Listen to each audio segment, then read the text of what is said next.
We have to talk. You may be here because I'm the audio guy, or you saw my documentary, or you saw something I did with Moment, or any other reason that you're here. Creative entrepreneurship, all the things those of us here on the platform are passionate about.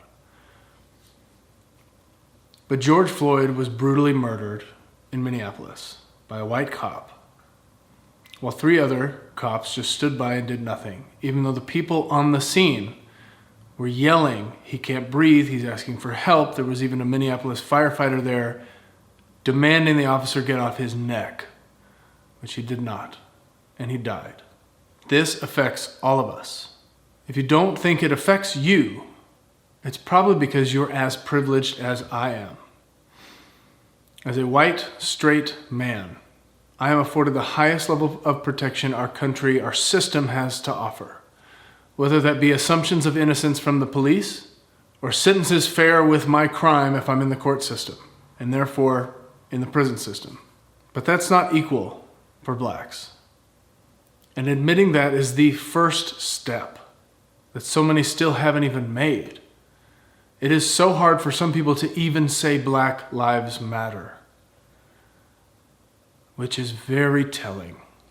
An easy brush through our history gives a clear picture that we are not treated the same. From the slavery that was rampant from when we first arrived on the continent, all the way up through the mid-19th century when we decided that it was immoral and wrong. Half the country left in response to that and fought us for it. And after they were defeated, slavery was officially abolished. But that same year, the state prison system cropped up, because in the 13th Amendment, it doesn't fully outlaw slavery. It continues if you're convicted of a crime and serving time in prison. And those prisons are overwhelmingly black. Black neighborhoods are overwhelmingly policed. Black men are overwhelmingly beaten. Crimes they're suspected of.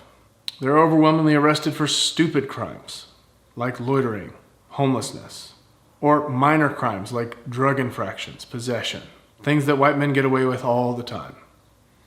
So if you get tripped up on the stats that 13% of the population is black, but 50% of all crime is committed by those people, that stat's actually indicative of the system, because those neighborhoods are overly policed.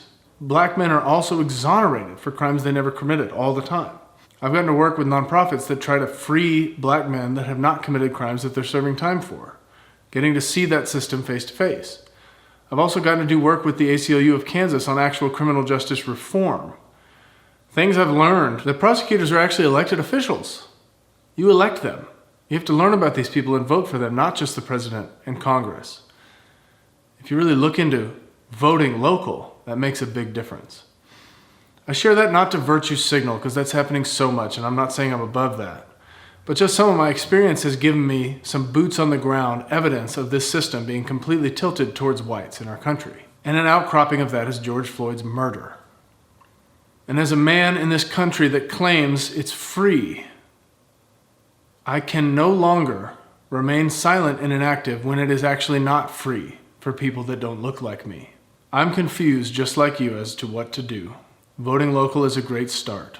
Reading history is another great start. Realizing the fact that our state-run education failed us. We learned nothing of the FBI plots to try and take down Martin Luther King, or the FBI killing Black Panther leaders and painting them as a violent, aggressive movement, when largely they were humanitarian. Or saying that the civil rights movement ended. Although that movement did accomplish a lot, it's not over. And George Floyd's murder is more evidence of that. So I'm committing to do whatever it takes within my power to change that system. Because if other Americans like me don't have the same luxuries I have, that's a threat to the whole thing. And in the words of Dr. King, injustice anywhere is a threat to justice everywhere. So get out and make your voice heard with me. Whether that's going to a protest, whether that's beginning by sharing things on social media, whether that's reading history books that weren't curriculum when we grew up, whether that is intervening in a police arrest situation, demanding the officers put the man in the car. Do not harm him on the streets. We have that power. The police have no right to hurt someone who is unarmed and already in handcuffs. No right. We have that power to intervene.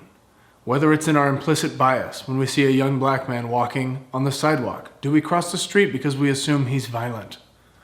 What if he was a young white man? Do we do the same?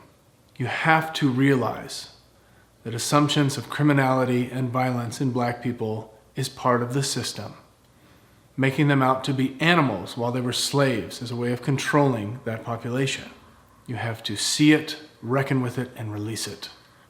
I don't stand here acting like I have any sort of succinct answers, because I don't. I'm just a white man with a camera and somewhat of a following saying I'm aligning myself with this movement. And I will do whatever I can to create change so that the generation below doesn't have to have this conversation anymore. Black lives matter. And I won't stop saying that until they actually do.